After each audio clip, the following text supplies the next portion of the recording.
Shalom, salam sejahtera bagi Bapak Ibu, saudara-saudara, anak-anak yang dikasihi oleh Tuhan Yesus Kristus. Jumpa kembali bersama saya Pendeta Eka di dalam renungan firman Tuhan pada hari ini, hari Kamis 21 Maret 2022. Sukacita dan damai sejahtera dari Tuhan Yesus kiranya menyertai hidup kita sekalian. Puji nama Tuhan. Bacaan firman Tuhan hari ini sampai pada pembacaan 1 Yohanes pasal yang kelima. Kiranya firman Tuhan memberkati kita sekalian. Baik, sebelum kita akan merenungkan bagian firman Tuhan hari ini, mari kita berdoa bersama. Tuhan Bapa di sorga, di dalam nama Tuhan Yesus, kami bersyukur, berterima kasih atas kasih pemeliharaan Tuhan atas hidup kami sampai pada hari ini. Juga atas firman Tuhan yang boleh kami baca setiap hari, biarlah ini menjadi makanan rohani kami untuk bertumbuh dalam iman percaya kepada Tuhan.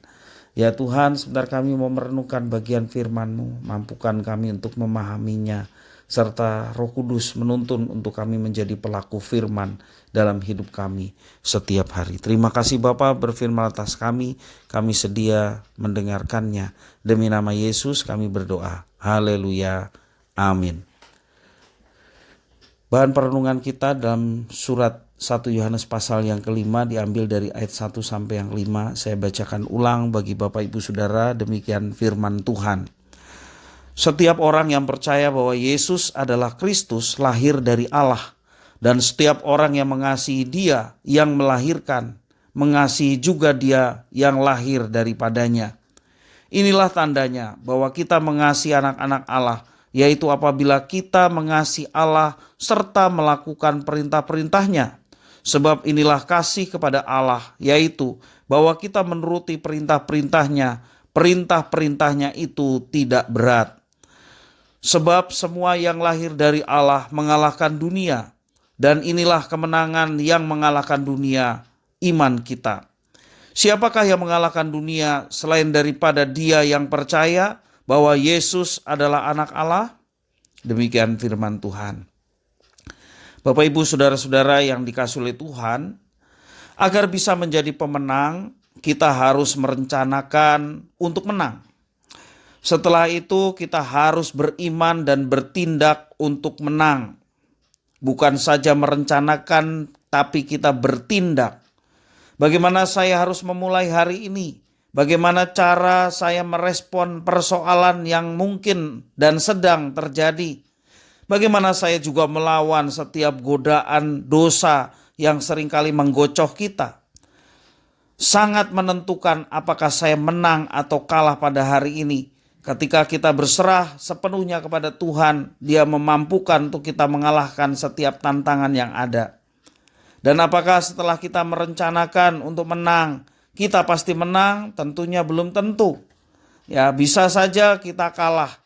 Tapi jauh lebih baik kita merencanakan dan berusaha untuk menang, daripada tidak mempersiapkan diri dan hidup asal-asalan saja atau mengalir begitu saja. Mari kita mempersiapkan diri untuk menang dan berusaha meraih kemenangan. Tentunya di dalam kehidupan kita bersama dengan Tuhan, kita akan mengalami kemenangan karena Tuhanlah yang memampukan untuk kita menjalaninya. Bapak Ibu saudara-saudara yang dikasihi oleh Tuhan, apakah kemenangan yang mengalahkan dunia itu? Seperti yang dikatakan kitab suci, yang mengalahkan dunia yakni iman kita kepada Yesus Kristus. Kemenangan mengalahkan dunia yakni iman kita kepada Yesus Kristus. Tuhan Allah mau kita sebagai orang percaya, orang Kristen, mampu untuk mengalahkan dunia dan menjadi pemenang. Kuncinya iman kepada Yesus Kristus. Tindakan nyata kita menjadi pemenang adalah melakukan dan menuruti perintah-perintah Tuhan Allah kita. Mengapa kadang kita merasa keberatan atau merasa perintah Tuhan itu tidak relevan dengan zaman sekarang? Atau kita merasa bahwa perintah itu sedemikian sulit untuk dilakukan? Tentunya perenungan seperti itu kita merasa sulit, merasa berat karena kita hanya berfokus pada diri kita sendiri. Segala sesuatu yang kita fokuskan adalah untuk kesenangan kita, dan kita merasa bahwa firman itu tidak cocok dengan kita karena fokus hidup kita adalah diri kita sendiri. Sesungguhnya kita tidaklah mengasihi Allah karena kita mengasihi diri sendiri lebih daripada yang lain. Kalau fokus kita adalah Allah, Dia yang akan menolong, Dia yang akan memampukan kita untuk melakukan segala perintahnya. Teladan kita adalah anak Allah, yakni Tuhan Yesus Kristus yang sudah mengalahkan dunia. Bapak, Ibu, saudara-saudara yang dikasihi Tuhan, belajar dari Yohanes yang mengatakan bahwa perintah-perintahnya itu tidak berat. Ya, dikatakan ayat yang ketiga, sebab inilah kasih kepada Allah, yaitu bahwa kita menuruti perintah-perintahnya, dan perintah-perintahnya itu tidak berat.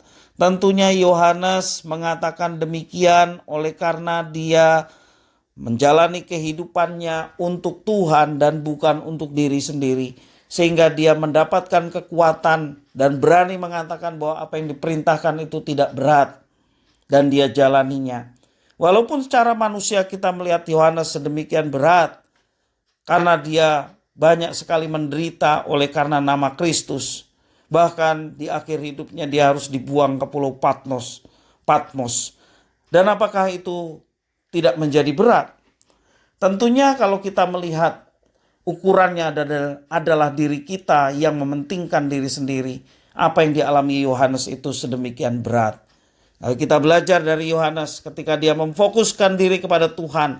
Apapun harus dia jalani dan dia berani berkata di dalam Tuhan bahwa perintah-perintahnya itu tidak berat. Bapak, Ibu, saudara-saudara yang dikasihi oleh Tuhan. Mungkin saat ini di mata manusia yang lain di dalam dunia kita bukanlah pemenang. Kita bisa saja disebut pecundang atau juga mungkin disebut orang yang bodoh oleh orang dunia yang tidak percaya kepada Tuhan Yesus. Bapak, Ibu, saudara-saudara yang dikasihi oleh Tuhan, kita jangan kecil hati ketika dunia memandang kita seperti itu. Pandanglah kepada Tuhan. Di mata Tuhan setiap orang yang berserah, setiap orang yang beriman kepada Yesus Kristus, dia adalah pemenang. Kita adalah pemenang saat kita mempunyai iman kepada Yesus Kristus. Dan marilah kita memiliki iman yang hidup, iman yang disertai dengan perbuatan yang nyata, sehingga kita mampu mengalahkan dunia. Sekali lagi, iman kepada Yesus Kristus. Ya, teladan dari Yesus Kristus. Apa yang dilakukan serta itu juga yang kita lakukan. Maka kita dapat mengalahkan dunia. Bapak, Ibu, saudara-saudara, Tuhan yang berkuasa. Dialah yang menyertai umatnya. Tuhan yang memiliki dunia. Dialah yang menyertai dan juga memberkati umat yang dikasihinya. Karena itu jangan takut menghadapi segala sesuatu. Apakah tantangan di luar ataupun juga tantangan-tantangan lain. Perekonomian keluarga, pergumulan yang sedang dihadapi, atau persoalan-persoalan dengan sesama kita. Mari kita melihat itu sebagai tantangan dalam kita menjalani dan bersama dengan Tuhan kita mampu mengalahkannya. Sehingga nama Tuhan dimuliakan melalui hidup kita. Andalkanlah Tuhan, jangan berpaling kepada siapapun dan apapun, dan percayalah, nikmatilah kebersamaan dengan Tuhan yang mendatangkan kemenangan. Bapak, Ibu, saudara-saudara yang kasih Tuhan, jangan biarkan iblis mencuri kemuliaan yang diberikan Tuhan kepada kita, sehingga kita mengikuti apa yang Dia mau. Mari kita datang dan dekat terus dengan Tuhan, supaya kita terus diarahkan hidupnya dan kita boleh menang menghadapi setiap tantangan. Iman yang hidup, yakni iman kepada Yesus Kristus, membuat kita mampu untuk mengalahkan tantangan di dalam kehidupan, bahkan mengalahkan dunia ini. Kiranya firman Tuhan ini memberkati kita sekalian. Mari kita berdoa. Tuhan Bapa di surga, di dalam nama Tuhan Yesus, kami bersyukur, berterima kasih kepada Tuhan yang memberkati dan memelihara hidup kami. Terima kasih atas iman yang bisa dan sanggup mengalahkan dunia, yakni iman percaya kepada Yesus sebagai Tuhan dan Juru Selamat. Biarlah Engkau teguhkan iman kami, supaya kami tetap mengandalkan Tuhan, sehingga ketika kami diterpa berbagai macam persoalan dan tantangan hidup, kami tetap teguh, bahkan kami mampu melewatinya, mengalahkannya. Terima kasih Tuhan, biarlah firman itu nyata dalam hidup kami pun menjadi pelaku-pelaku nama Tuhan dipermuliakan melalui hidup kami. Terpujilah namamu Bapa, demi nama Yesus Kristus kami sudah berdoa dan bersyukur. Haleluya. Amin.